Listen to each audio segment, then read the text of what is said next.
The winter of 1770 had left Boston coated in a gray, uneasy silence.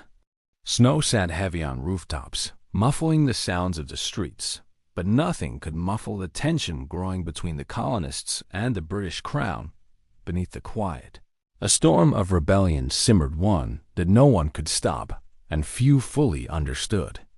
The colonies had changed, and so had the world around them.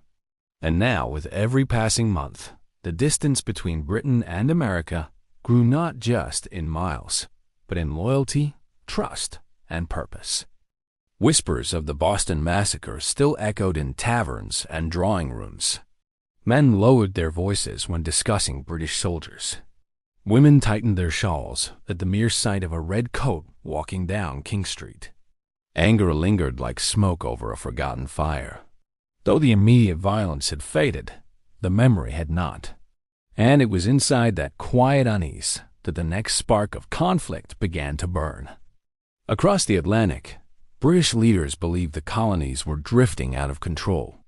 They insisted Parliament must remind the Americans who truly held authority.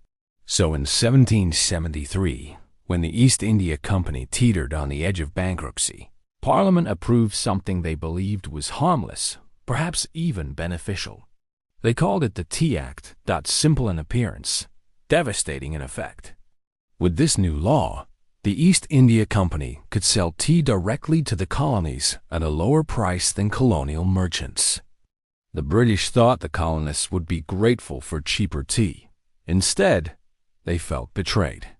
They saw the law not as a favor, but as a trap, a clever snare meant to force them to accept taxation without representation. Cheaper tea meant nothing if it came with chains. In Boston, this fear churned into fury. Merchants whispered that their livelihoods were being destroyed. Sons of Liberty printed broadsides warning that accepting the tea meant surrendering their rights. Even ordinary people, farmers, dock workers, housewives felt the tension as ships loaded with British tea approached the harbor. The smell of rebellion drifted through the icy December air. Then came the night that would echo across history. On December 16, 1773, as thousands packed into the Old South Meeting House, candlelight flickered across faces hardened with determination. Voices rose and fell like waves, debating whether the tea should be returned to England or destroyed. But when the governor refused to send the ships back, something in the room changed. People sensed the moment had arrived. A signal, a single word, a breath, a decision passed through the crowd. Men slipped out into the night. Drums beat against the crisp wind. Boots thudded across Boston's frozen streets. And out of the shadows emerged figures dressed as Mohawk warriors, not in mockery, but in disguise, a symbolic rejection of British control. Their steps were silent, but their purpose thundered through the cold air. Down at Griffin's Wharf, 3 ships sat quietly in the dark water, unaware of the fate approaching them. Without raising a weapon, the disguised men boarded the vessels. They worked with speed and precision. Wooden crates splintered as axes swung. Thousands of pounds worth spilled into the harbor like dark waterfalls, staining the water, turning it thick and bitter. The crowd watched in stunned silence, not cheering, not jeering, just witnessing a moment they knew would change their world forever. When the men finished, the sea behind them carried away the last remnants of British authority. Boston had spoken, and the Empire could not ignore it. News traveled faster than horse hoofs across dirt roads. In London, Parliament reacted with outrage. The destruction of British property was to them rebellion, nothing less. Punishment would be swift, severe, and unforgettable. So came the intolerable acts. Boston's port was closed. Trade stopped. Ships no longer carried goods, only the weight of punishment. The colony's charter was rewritten, stripping away self-government. Town meetings were restricted. British soldiers could now be quartered inside colonists' homes. And any British official accused of a crime could be tried not in the colonies, but in England itself. It was not just an act of discipline. It was a message. The colonies belonged to Britain, and Britain would not tolerate defiance. But something unexpected happened. Instead of fear, the colonies felt unity. Sympathy flowed in from Virginia, New York, Pennsylvania, and beyond. Supplies, money, and promises of support traveled toward Boston.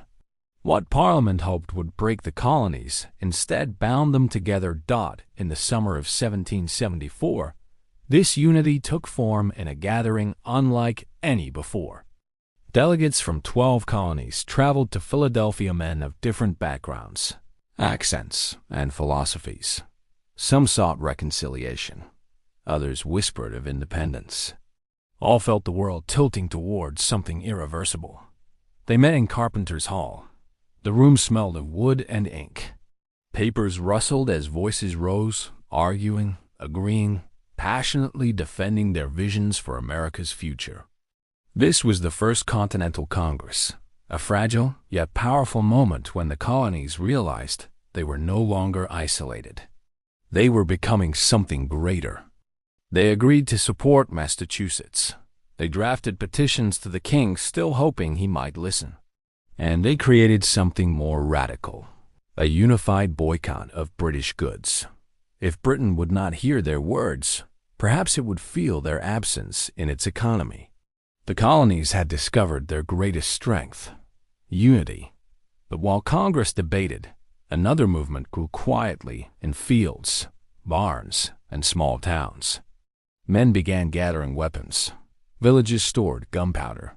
Farmers turned into soldiers after sunset. These were the colonial militia's ordinary people preparing for extraordinary days. They did not know when war would come, only that it felt closer with every passing moment. Tension crept like a shadow across the colonies.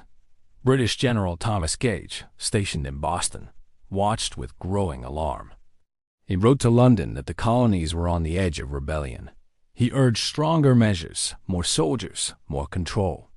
London responded with orders. Take the colonists' weapons before they could use them.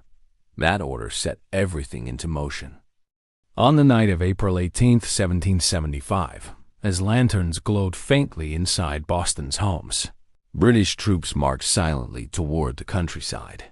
Their target was the town of Concord, where colonial supplies were rumored to be hidden. To keep the mission secret, they moved quietly, but the colonists were faster.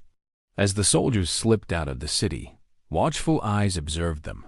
Riders waited. And when two lanterns glimmered inside the Old North Church, the message was clear. The British were heading by sea. Paul, Revere, William Dawes, and Samuel Prescott burst into the night, racing through the winding roads, shouting warnings into the darkness.